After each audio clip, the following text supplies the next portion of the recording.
Hello, this is the first lecture for Perf 1000 Writing About Performance. My goal is going to be to deliver all of my lectures as podcasts so that I can encourage you to take a walk and get some fresh air and a bit of a break from your screens while you're learning. But I don't know yet how well this is going to work, so I really hope you'll give me some feedback. I want this class to be enjoyable and rewarding for all of you, and I really will do my best to make adjustments as we go along. By the way, the lectures will also be transcribed by our TA Marie, so you'll always be able to refer to those notes. Now, by now, I hope you've had a chance to read through the syllabus and explore the Brightspace a little bit, so you have a good idea of what to expect from me and the rest of the teaching team.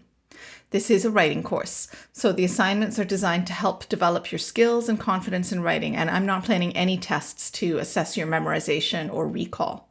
We'll be working in two strands at the same time, learning how to critique and talk about major artworks on the one hand, and also learning to improve your grasp of grammar, style, and rhetoric.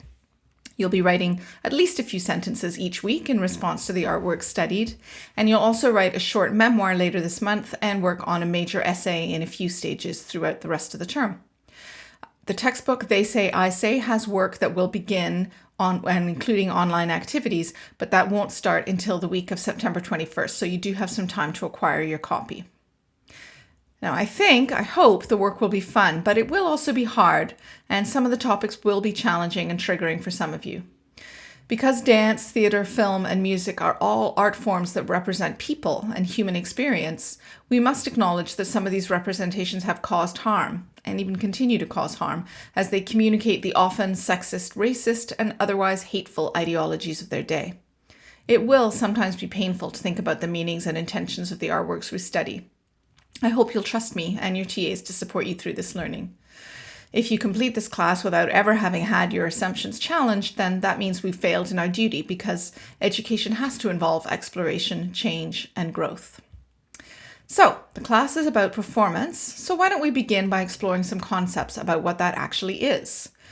We might ask, what is the value of performers? And what do performers actually do?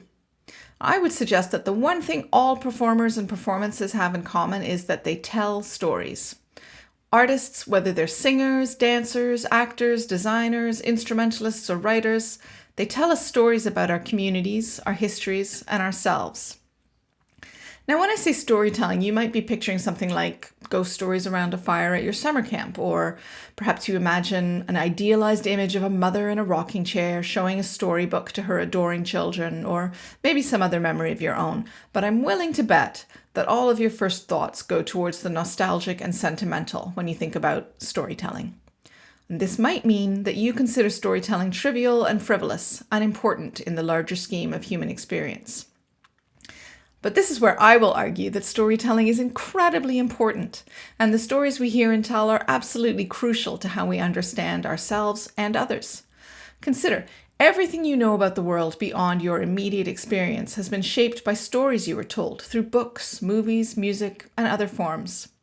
When you think about it, even an ad for a product is telling a story about how this shampoo will transform you, or how these shoes will connect you to the kinds of friends you want, or how this car will fit into the kind of family life you want to create. And I'm sure you've heard the saying that politics is theater. This refers to the way that politicians and leaders tell stories about the communities that they represent and serve. So if stories are all around us, shaping so much of our social experience, then it's not a huge leap to consider that we are all telling stories and performing identities every day. In As You Like It, Shakespeare tells us that all the world's a stage and all the men and women merely players. They have their exits and their entrances, and one man in his time plays many parts. So in this analysis, our lives are a series of performances. The Canadian sociologist Irving Goffman wrote an important and influential book about this in 1956, called The Presentation of Self in Everyday Life. He argued that life is a series of performances through which we construct and manage our identities. This makes a lot of sense today when we think about social media. All of us choose carefully what pictures and anecdotes to share according to the story that they tell about us. And some of you might use more than one social media platform, and you might even perform your identity differently in each one. This isn't, in and of itself, dishonest or misleading. Think about how you hold yourself and how you speak when you're talking to your grandparents compared to how you are with your siblings. You may perform differently when you're with different friend groups as well. And all of these versions of yourself are probably real and true. When I'm delivering a lecture to university students, for example, I try to speak in ways to project confidence and authority. I hope I also come across like a kind person who wants to support you. But when I'm out for dinner with a group of girlfriends, I don't need to perform a leadership role, so I talk and speak and move in very different ways. This kind of shifting between facets of yourself is called code switching, and it's something we all do to greater and lesser degrees. The children of immigrants may be accustomed to speaking completely different languages at home and out in the world. Even I have a little experience of this. My parents are British, and even though we spoke English at home, my friends used to always tease me that my accent would change when I was talking to my mother. Code switching can even be a survival strategy in some more serious cases.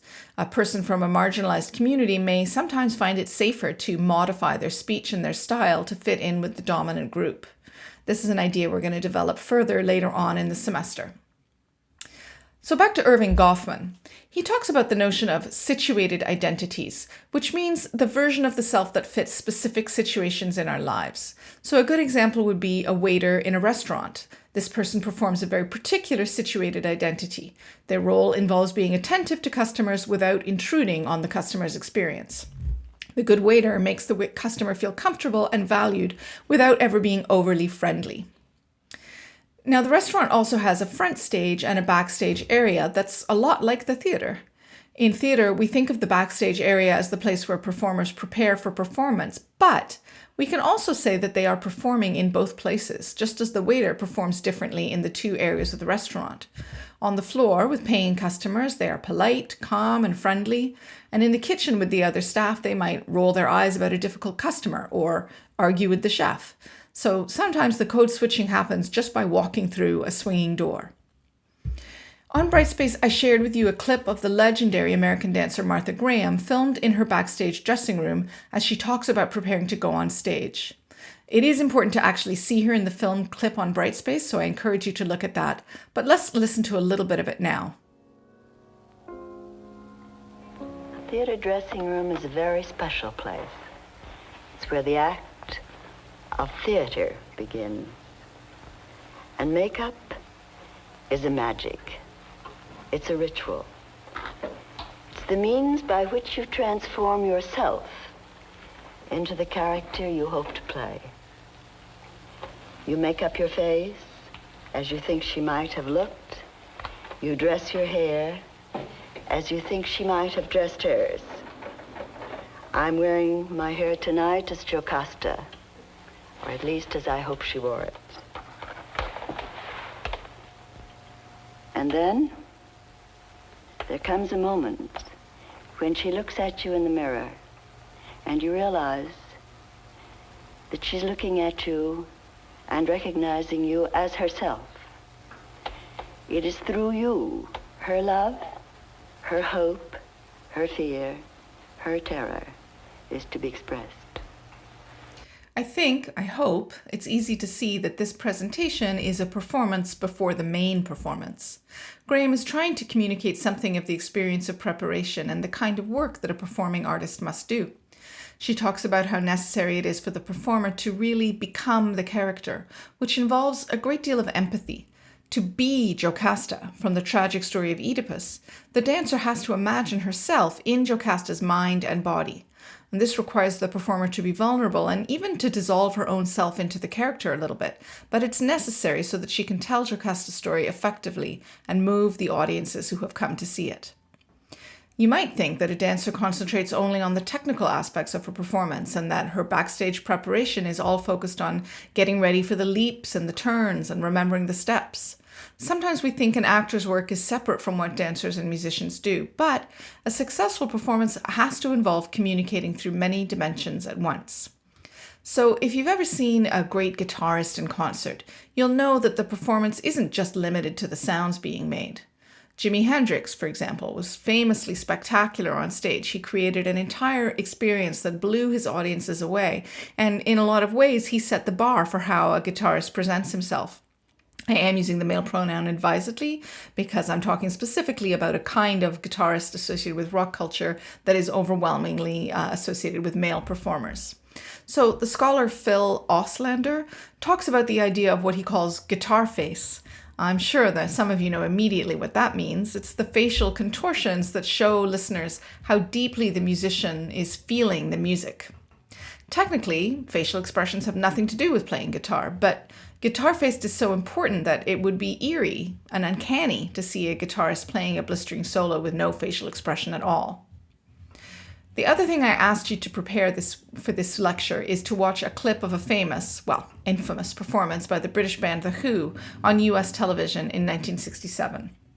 The band had just performed at the legendary Monterey Pop Festival in California, but this appearance on the Smothers Brothers Comedy Hour was their first really mainstream US performance. It was seen in family living rooms all across the United States. If you've watched how the musicians behaved on stage, try to think about how important these aspects of the performance are to the message of the song. Watch it again and notice the contrasting performance style between the singer, Roger Daltrey, the guitarist Pete Townsend, the drummer Keith Moon, and the really different approach of the bassist John Entwistle. And think about the impact of these different performances on teen viewers who are trying to figure out how to express themselves in the midst of the turbulent 1960s. As kids are watching this, they're really trying to think about the kind of people that they want to be. So I think this is a great example of how art can shape experience and identity. We can clearly see how this performance, even more than just the studio recording of My Generation, told young people a story of rage and frustration, but also arrogance and self-control, and it offered two models for being a teenage rebel.